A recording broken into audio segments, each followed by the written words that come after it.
Hey, all right, our first feedback session on our still life work with the pencil tool. I have quickly reviewed these just on my own end so that I know what I'm about to look at and get into. Now comes the fun part, which is looking at your peers' work, other students in the class, so you get a feel for what are they doing and how are they approaching these problem-solving moments of just working with lines and the ideas of width, stroke, thickness, etc., opacities, and flow, spatial recognition, highlights, shadows, scale. And these are all the things I'll be talking about. And you're going to hear a lot of the same things on this first one. And then as we get through other critiques, I will try not to do too much repeating of myself. So I might say, yeah, this one too, think about what I said earlier. But for now, I think we can kind of rock through this and be supportive of you guys as you are jumping in to the digital illustration world. I do have some files that were submitted that were not Illustrator files. They were JPEGs, PDFs, or whatever. Those aren't going to be in this review. But if you did submit one of those because maybe you didn't quite have Illustrator set up yet, maybe you were doing it in Procreate or something like that, and you want some feedback, just throw me that inquiry via an email or show up during office hours, which right now I'm in office hours. But guess what? There's no one here. So I'm going to grade or review, critique. Well, I'll be grading verbally. That's just between you and me in the Moodle. All right, here's what I have. Oosh, that's an echo. We're going to start off here. And it's obvious what we're looking at. We're looking at a skull and a mug. And we have a wonderful variation of different stroke weights and opacities to try to help find the shadows, the curvature, and the sculpting of these three-dimensional objects that we are trying to look at in front of us, and how do I translate that into this digital illustrated environment.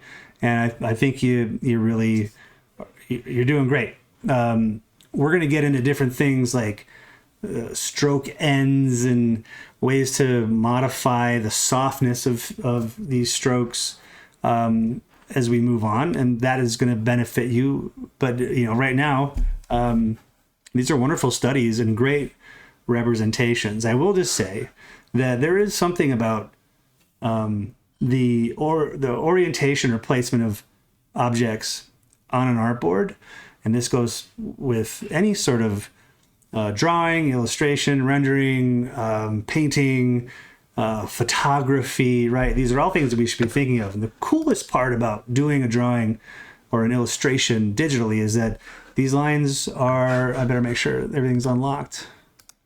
I get myself into some pickles sometimes when things are locked. So I can grab the entire artwork of this skull and say, well, it's a little heavy on the left and it's a little up. So if I want to add some gravity and placement to it, I might just move everything just a little more centered. Maybe not perfectly, because off-centered is usually a little more appealing for our interpretation of things. But now it feels like there's a little, it weighs down the bottom of this this artboard in a way that feels visually satisfying for us as the interpreters, the viewers of your art. Great job. Moving on. Again, great use of opacity and stroke weight. You really get the sense of fabric and the malleability of the hat, but the rigidity of the little rivets. A nice procedural pattern of a stitch, and you found the dotted line, and the dotted line is always our best friend in many different moments through our design work. And this is lovely. The weight is also demonstrated through different stroke weights and different opacities, and and it has you found the shadows, you found the highlights. I would just say one more opportunity to grab everything and just, is it gonna let me do it? It's not gonna let me do it. Hold on. Gotta grab it just right. You know, maybe it feels a little, since it's a weight, you know, like it's heavy.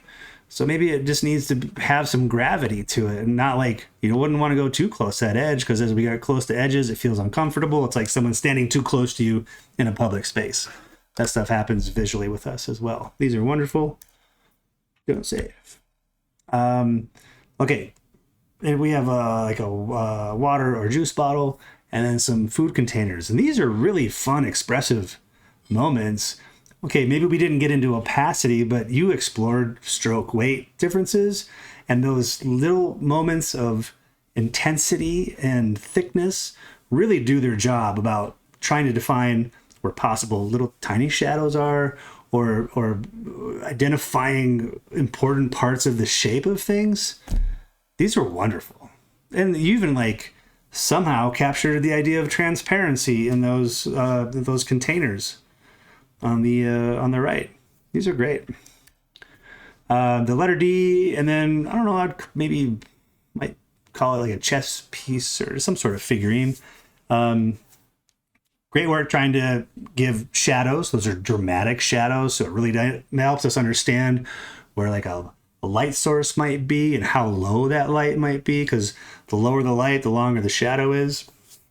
And those are all things that we register, and we have been for thousands and thousands of years, if not more. And it's really great to see that digested and iterated in this digital sense. Same thing here. Maybe we didn't experiment too much with stroke weight or opacities, but the intensity of the amount of strokes end up defining those shadows, or relieving areas where it needed to be identified as a light source area. So it doesn't always have to be a thicker stroke. It doesn't always have to be an opacity thing. They're really great to play with, and I encourage you to maybe try that next time. But this really works. It's a lot of scribble, but it feels controlled. It feels thought out. Placement wise, maybe you'd benefit too from pulling this down just a little smidge. Or the other nice thing about the vector work is that we know, since we wrote an essay about it, the resolution independence and infinite scalability of it. So maybe we blow it up a little bit and let it really kind of occupy that space. And then the same thing maybe with this remote control and shadows. We could say, cool, I drew it, but now maybe I need to just give it its place a little bit, pop it up, give it some of that scale, and be present. I love that you told me what these were. I could have identified them without it, but there are some that I can, and you'll see them as we go through. I'll be like, I don't know what that is. So it's helpful. So anybody, feel free to always identify what it is that you're drawing, just in case I need that as special assistance. In this case, wow, really amazing capture of volume, one, but also transparency in the water bottle. The presence of light sources, shadows, all your different stroke weights and your opacities are really working strongly here with each other. And even like the little dewdrops on the bottle. Yeah, these are fantastic. Scale-wise, placement, awesome. Horizon line, helpful. Especially in the bottle sense, right? But you wouldn't need one in the scrunchie. But I'm glad that you're thinking about those things. There's perhaps an opportunity to go in and tell this line that it would stop there and then continue over here, something like that. But then we lose that idea of transparency. So what you could do is you could take this one and go boop and put it over here behind it, and then just go to our properties and say that the opacity is in 22, it's 12 or whatever. So it's a little bit lighter. Oh, actually it looks the same. just with the other layers on top of it. So maybe it'd be like a 2. So that the horizon line still exists. It's just been obscured through the volume of water and some plastic and things like that. Those are just tiny details. I like to talk about them because they're fun. These are wonderful. We're looking great at scale. We're looking at different opacity marks with our pencil tool and stroke weights. And yeah, like your exploration here is really solid and great. Wanted me to get picky about something, and this will apply to anybody. I would say if you have the time and you feel like you want to go back, crap, wrong button. Maybe you get in really close. And then you get that A tool, the direct selection tool, and you say, hey, this little guy here, why don't we just kind of scooch you over a little bit so I don't see your edges? And maybe even that one. Am I looking for that as the, like, is it going to change your grade? No, but these are eventually those little things that I want you to be thinking about as we move forward into better illustrations, more detailed thoughts of how we approach our designs. So, you know, whatever, those little kind of details they're worth exploring if you have the time. That's all I'm saying. The kettle and the spoon. That sounds like a bar in England. The kettle and spoon. I guess that sounds more Scottish. Anyways, these are great. You're definitely playing with the ideas of shadow. You've got some different opacities going on.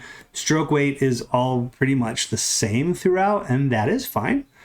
Think about as you move on in different explorations of these still lifes to pursue different stroke weights to see if they can do something for you. If, for example, if I were to take this one line here and say that its stroke weight was 10 instead of a 1, notice its presence here. And obviously this is grayscale. It doesn't have an opacity change, so maybe I would lower its opacity a tiny bit just so I can see some of the other lines through it. But that in itself is a way just to try to give some idea of presence, weight, volume, shadow, all those things, right? If I took these lines that you drew in the background and even beefed them up to like a 5, like look how intense that shadow is, right? So that's how responsive these elements can be to our perception of what we're delivering on screen. Nice work. Oh, it's the cutest little teddy bear in the world. I would say on both of these that you benefit from going to your artboard tool and saying, hey, artboard 1, you are vertical. Hey, artboard 2, you are also vertical. I moved you though. I didn't mean to do that. And that gives you a bit more leeway. What is this? Oh, they are paths. Is there locked stuff going on? Sorry, it's not. It's just so minuscule. Scale it up. Give it its proper placement in these artboards. This one would benefit from also a little scale change. And that's the coolest part about this digital world is that you can make these changes afterwards. It's fantastic. These are great. You're playing with shadow, highlights, intensity of stroke. I see some variation in opacity and stroke weight, and that is spot on. I have a feeling that that's a pine cone, and it's probably one of the most lovely pine cones I've ever seen. And also, your approach to the dotted line is fantastic. I'll zoom in just in case it's hard to see this in the video, but you know, all of those little details on each little thing is a dotted line. And then even the fun little thing around the edge has that same appearance. And it's so helpful, but also so unexpected. And it's nice to see those sort of things in any sort of art form when you kind of break the tradition of how we might approach shading or texture. I love this. This is really, really wonderful. Great job. And then the shell that you have here is delicate It's fine. It has such a finesse feel to it. Would it benefit from some variation in some strokes? Weights? Yes, I do think so. And that could just be like as simple as grabbing that one, maybe those two, this one down below, that guy, this one, that one, maybe that one on top. And I'll stop there. But now properties, I'll go to my different stroke weights and just kind of beef them up a little bit. And then you can just see like how much that does to our perception of that variation, and maybe even just the striations of this natural organic thing, but also, you know, maybe some shadow. And it's the best part is that you can go, well, I'm gonna try it, and then nope, it didn't work. And so you can undo or take it back, or maybe it sparks an idea that drives you to try something in a different fashion somewhere else on your thing. That's the best part of our work process as creative people.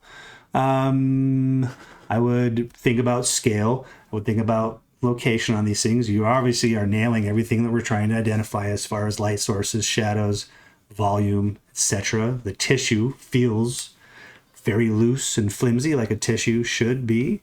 But, you know, don't let it stop you from when you're done to say, all right, lipstick, these are locked layers. Boop.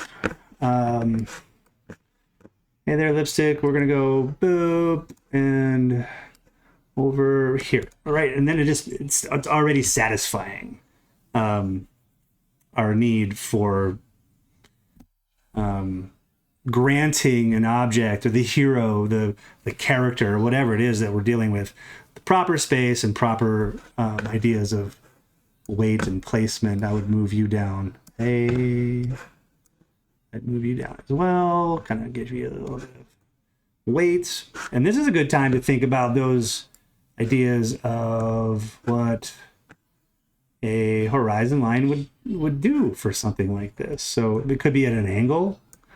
I could do something like that and give, you know, angles give a little bit of,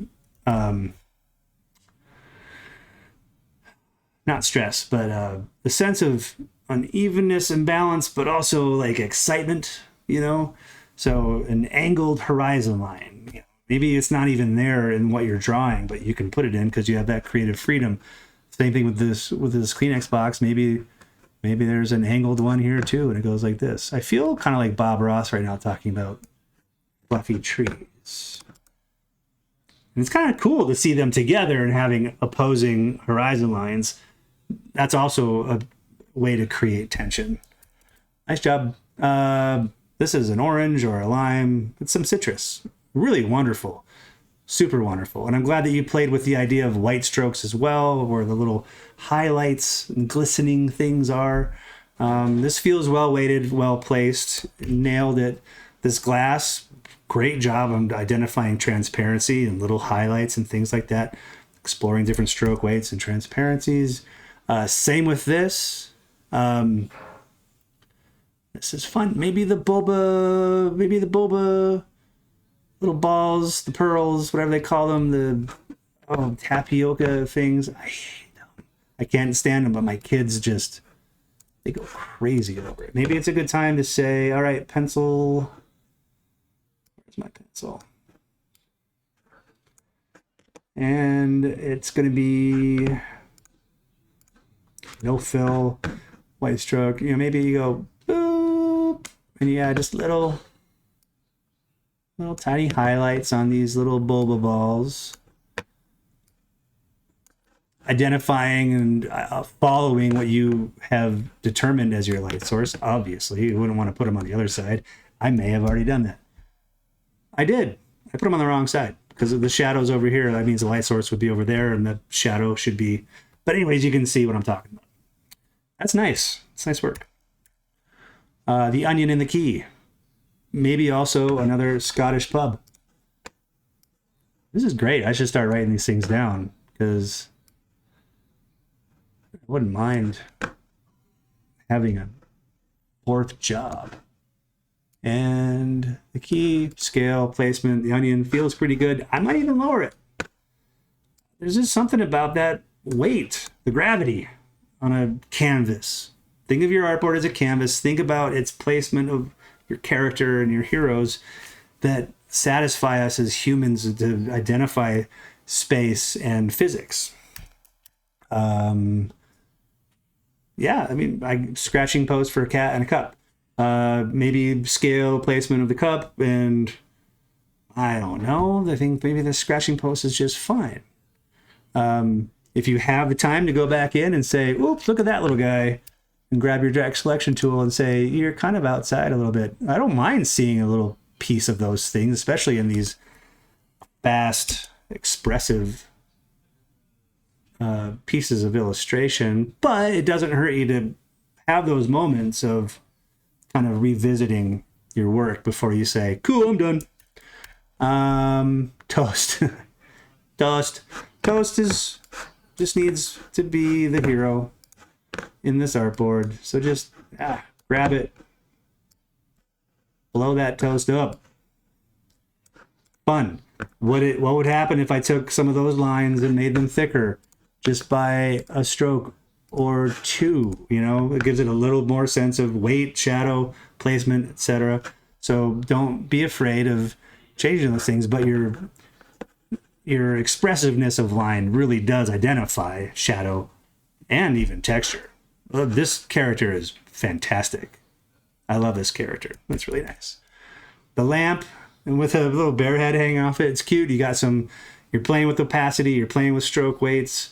You know, in comparison, the pencil lines are a little squiggly, right? They're a little rough, but that is also identified as a style that can be lovely and embraced.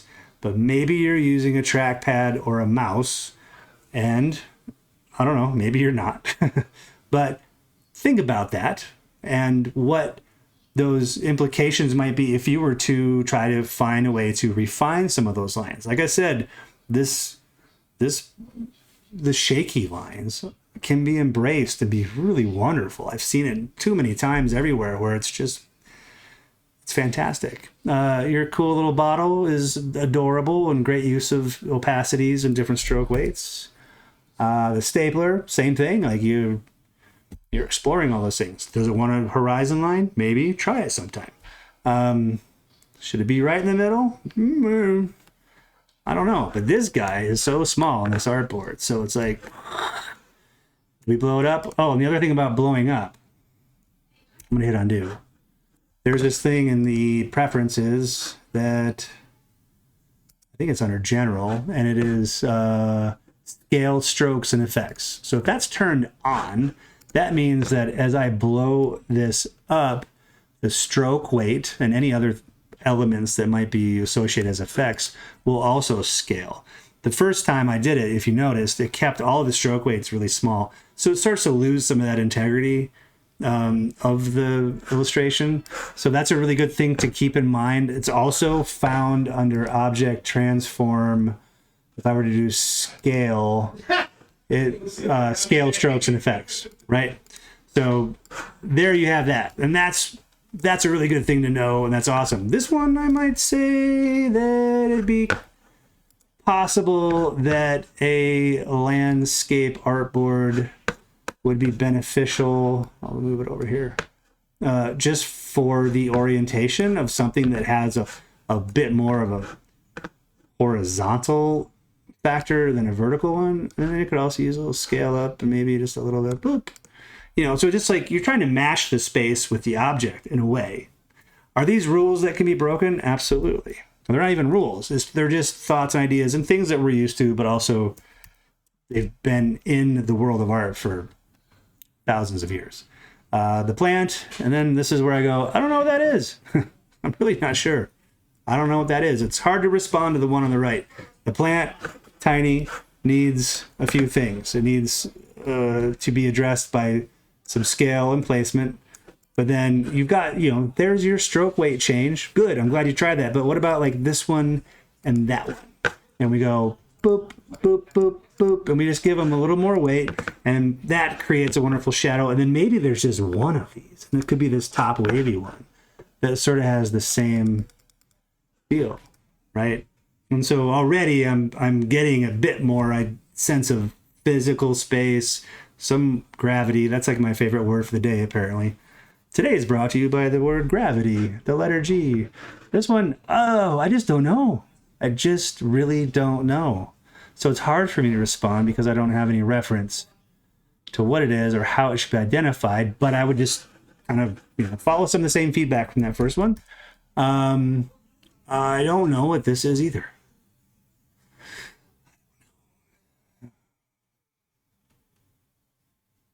You're playing with stroke, weight, and opacity like I'm wanting everyone to, but it's still, is it a lemon?